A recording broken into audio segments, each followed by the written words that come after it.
everyone, how are you all? Hope you all are good. So today students, we are going to start our 14th chapter of class 5th, which is about light and shadow. तो बच्चों, आज हम लोग light and shadow के बारे में पढ़ेंगे, ठीक है? उसके बाकी जितने भी इससे रिलेटेड कॉन्सेप्ट्स हैं that we are going to study here today. चलो, so let's start the chapter. We already know the sun, electric bulb and a candle are sources of light. We need light to see things. At night, we cannot see things in a room unless we switch on the bulb.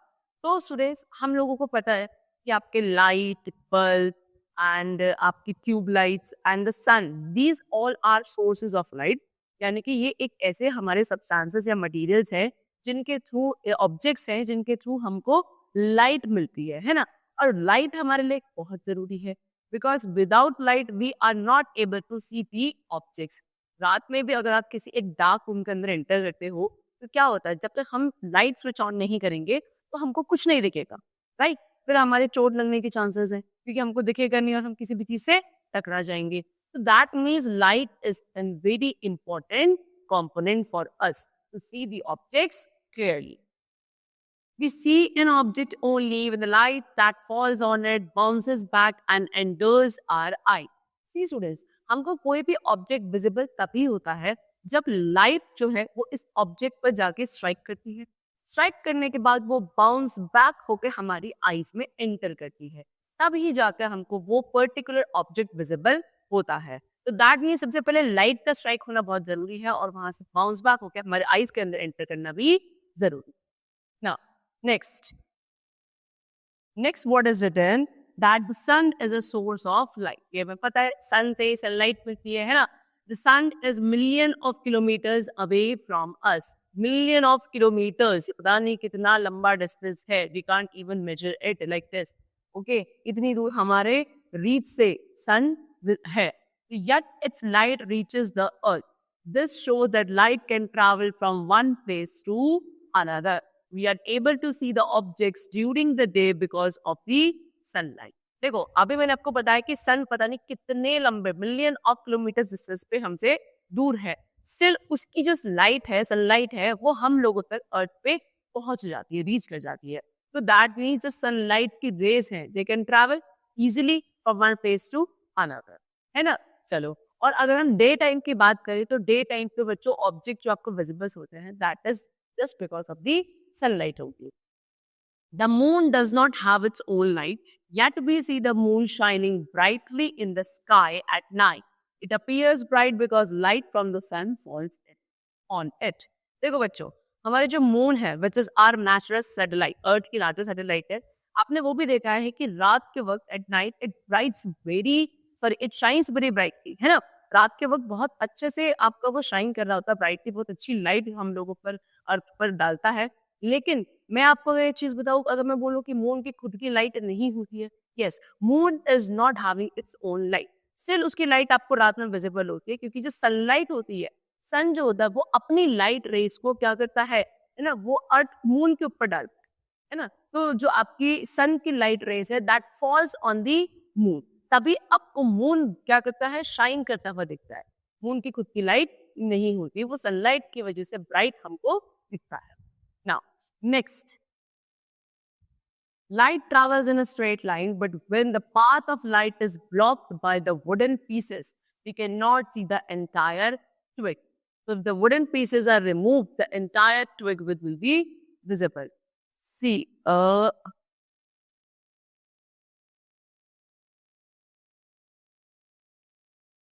देखो, अभी मैंने आपको बताया light rays travel कर सकती है ना, easily they can travel from one place to another. लेकिन जो लाइट ट्रैवल करती है वो स्ट्रेट लाइन में ट्रैवल करती है.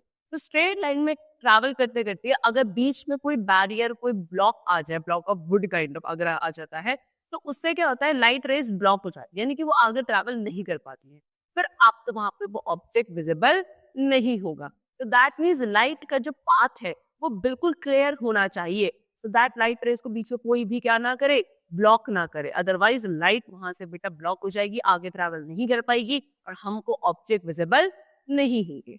Now next what they have written, what happens when an object comes in the path of light. अब यही मेजर क्वेश्चन है कि अगर कोई ऑब्जेक्ट लाइट के पाथ में, लाइट जहां ट्रैवल कर रही है उस रास्ते के बीच में अगर आ जाए तो क्या होगा, हमें ऑब्जेक्ट क्यों नहीं दिखता। An object which does not let the light pass through it is called an opaque object। देखो बच्चों, एक ऐसा ऑब्जेक्ट जो लाइट रेस को आगे ट्रैवल नहीं करने देता, यानी कि लाइट रेस को ब्लॉक कर देता है, उसके पाथ को, उसके रास्ते को ब्लॉक कर देता है, ऐसे ऑब्जेक्ट्स को हम लोग ओपेक ऑब्जेक्ट कहते हैं। ये very important. Okay, opaque object इन्हें कहा जाता है जो लाइट रेस के पाथ को ब्लॉक कर देते हैं। We can not see through an opaque object. Wood, stone and metals are opaque materials. When an opaque object comes in the path of light, light cannot travel further, it gets stopped. So that means आपको जो opaque object होते हैं वो light rays को आगे travel नहीं करने देते हैं। अगर वो आपके light के path के बीच में आएंगे तो वो light rays के path को block कर देंगे, आगे travel नहीं करने देंगे। रास्ता तो क्या हो गया, रुक गया ना, तो आगे नहीं जा पाएंगे। अब ऐसे कैसे objects होते हैं जो opaque होते हैं? For an example, wood, stone, ठीक है, या कोई भी मेटल, ये सब आपके ओपेक ऑब्जेक्ट्स के एग्जाम्पल हैं। Now when light is stopped in its path by an object, a dark area is formed on the surface behind the object। क्या होता है जब एक लाइट का जो पाथ है उसको किसने रोक दिया, था किसी ऑब्जेक्ट ने, for an example opaque object ने, कि लाइट का जो पाथ है उसको ब्लॉक कर दिया। A dark area is formed on the surface behind the object। तो उस ऑब्जेक्ट के पीछे एक डार्क सा सरफेस बन जाता है। This dark area is called a shadow. और इस डार्क एरिया को क्या बोलते हैं, वो शेडो। दिखती है ना हमको अपनी शेडो परछाई, है ना, वो किस वजह से, तभी तो होता है अगर कोई ऑब्जेक्ट हमारे सामने आ जाता है तो हमारी लाइट रेज़ आगे नहीं ट्रैवल करती, हमारे पीछे हमको क्या दिखती है, हमारी शेडो दिखने लगती है। देखो, N opaque object forms a clear shadow. एक ओपेक ऑब्जेक्ट जो होता है वो एक कैसी, बिल्कुल क्लियर शेडो बनाता है। क्लियर शेडो क्यों बनाता है? क्योंकि वो पूरी तरीके से लाइट रेस को ब्लॉक कर देता है। इसलिए ओपेक ऑब्जेक्ट हमेशा किसी भी ऑब्जेक्ट के अंदर क्लियर शेडो बनाएगा। The object which forms a shadow is always between the source of light and the shadow. वो ऑब्जेक्ट जो शेडो बनाता है वो हमेशा सोर्स ऑफ लाइट और आपके शेडो के बीच में होंगे। यानी कि जो भी, जहां से भी लाइट आ रही है वो, है ना, और जहां शेडो बनेगी वो, उसके बीच में हमेशा वो ऑब्जेक्ट होगा जो आपका क्या बनाएगा, आपकी शेडो बनाएगा। ठीक है, चलो देखो, जैसे कि अभी आपको यहाँ पे इन्होंने एग्जाम्पल दिखा रखा है, light does not pass through an opaque object. इस तरीके से आप लोग देखो, ये क्या है, यहाँ पे सोर्स ऑफ लाइट है, बल्ब है ना, और बीच में क्या आ गया, ये आपने इस तरीके से एक मग रख दिया किसी बिग ब्लॉक के ऊपर। अब लाइट रेस आगे ट्रैवल नहीं कर पा रही क्योंकि इन्होंने क्या कर दिया, इसको बल्ब से जो सोर्स ऑफ लाइट है, ये इसमें जो लाइट रेस कर दी है उसके पाथ को ब्लॉक कर दिया है, तो आगे लाइट रे ट्रैवल नहीं कर पा रही है। तो दैट मीन्स ये वाला ऑब्जेक्ट जो है, ये यहाँ पे क्या होगा, it is the object which is forming the shadow. इसलिए आपको पीछे देखो, ये आपको दिख रही है इस कप की क्या, आपको शेडो दिख रही है ना, इस तरह। चलो, objects of clear glass and plastic allow the light to pass through them completely। such objects are said to be transparent। देखो, अब वो ऑब्जेक्ट्स जो आपके ग्लास के या प्लास्टिक के बने होते हैं, ये ऐसे ऑब्जेक्ट्स होते हैं जो लाइट रेस को पूरी तरीके से आगे ट्रैवल करने देते हैं। यानी कि ये क्या नहीं करते, लाइट रेस के पाथ को ब्लॉक नहीं करते हैं। ऐसे ऑब्जेक्ट्स को हम ट्रांसपेरेंट ऑब्जेक्ट्स बोलते हैं। ओके, चलो see, light passes through an transparent object. यहाँ पे आप एक कैंडल है, सोर्स ऑफ लाइट, ठीक है, और यहाँ पे क्या है, आप पे मिरर रखा है, तो मिरर ऑब्वियसली बात है सेंटर में यहाँ पे क्या लगा होगा, ग्लास लगा होगा। तो ये आपका एक तरीके से कैसे ऑब्जेक्ट हुआ, ट्रांसपेरेंट ऑब्जेक्ट हुआ। क्यों? क्योंकि आपकी जहाँ से सोर्स ऑफ लाइट से जो लाइट रेज निकल रही है, ये आसानी से ग्लास के थ्रू पास हो रही है और आगे कहाँ को जा रही है, इस प्लांट को मिल रही है। ठीक है ना, तो इसे क्या बोलेंगे कि यहाँ पे ये ऑब्जेक्ट कैसा है, ट्रांसपेरेंट ऑब्जेक्ट है, क्योंकि लाइट रेस को आगे ट्रैवल करने दे रहा है। Now next, some objects allow only some amount of light to pass through them। such objects are called translucent। certain type of plastics and glass are translucent materials। we cannot see through translucent objects clearly। translucent objects form faint shadow। देखो, अभी कुछ ऐसे objects भी होते हैं जो light को ना तो कंप्लीटली आगे पास होने देते, ना ही कंप्लीटली लाइट रेस को ब्लॉक करते। यानी कि वो लाइट रेस उनके थ्रू आगे पास हो सकती है, ट्रैवल हो सकती है, लेकिन कंप्लीटली ट्रैवल नहीं कर पाती हैं। ऐसे ऑब्जेक्ट्स को हम लोग ट्रांसलूसेंट ऑब्जेक्ट बोलते हैं। है ना। जैसे कि आपको बताया है कुछ तरीके प्लास्टिक, सारे प्लास्टिक नहीं, कुछ ऐसे प्लास्टिक होते हैं जिनके थ्रू लाइट रेज आगे प्रॉपरली पास नहीं हो पाती हैं। और आपका ग्लास भी हो गया, ठीक है, कुछ ग्लासेस आपने देखा होगा कि आपको ग्लास के इधर साइड दिख रहा है, उधर साइड नहीं दिख रहा है ना, तो वो भी आपका कैसा होता है, ट्रांसलूसेंट ऑब्जेक्ट होते हैं। ओके, चलो, तो आप ट्रांसलूसेंट ऑब्जेक्ट के थ्रू क्लियरली दूसरी तरफ नहीं देख सकते हो। और ट्रांसलूसेंट ऑब्जेक्ट कैसी, फेंट यानी कि धुंधली, है ना, फेंट काइंड ऑफ शेडोज बनाते हैं। नाउ देखो यहाँ पे आप ये प्लास्टिक जो लगा ना, इस वाले मिरर में यहाँ पे भी आपने प्लास्टिक लगा। ये प्लास्टिक कैसा है, एक आपका ऐसा प्लास्टिक ट्रांसलूसेंट होता है इन नेचर, यानी कि लाइट रेस को कंप्लीटली ट्रैवल नहीं करने देता। Now we come to the next topic, which is solar eclipse. Now, what is solar eclipse? ये पढ़ते हैं। The moon moves around the earth. Once a month, the moon comes directly between the earth and the sun. हमें पता है कि जो moon है हमारे अर्थ की जो सैटेलाइट है, वो अर्थ के राउंड एंड राउंड ऐसे घूमता रहता है। लेकिन क्या बोला, वंस अ मंथ, पूरे मंथ में एक बार ऐसा होता है कि आपका मून बिल्कुल बीच में आ जाता है। किसके बीच में आ जाता है, अर्थ और सन के बीच में, यानी कि अर्थ और सन के बिल्कुल बीच में आ जाता है आपका मून, ठीक है। This phase of the moon is known as the new moon. और ये जो फेज होता है मून का, इसको बोला जाता है new moon. Okay, sometimes on a new moon day the moon shadow falls on certain part of the earth. अभी क्या होता है, कभी कभी ऐसा होता है कि जिस दिन न्यू मून डे होता है, यानी कि जिस दिन हमारा मून अर्थ और सन के बिल्कुल बीच में आ जाता है, उस दिन आपकी मून की शेडो अर्थ के कुछ पार्ट्स पर पड़ती है, प्रॉपर नहीं आती है लेकिन कुछ पार्ट पर पड़ती है।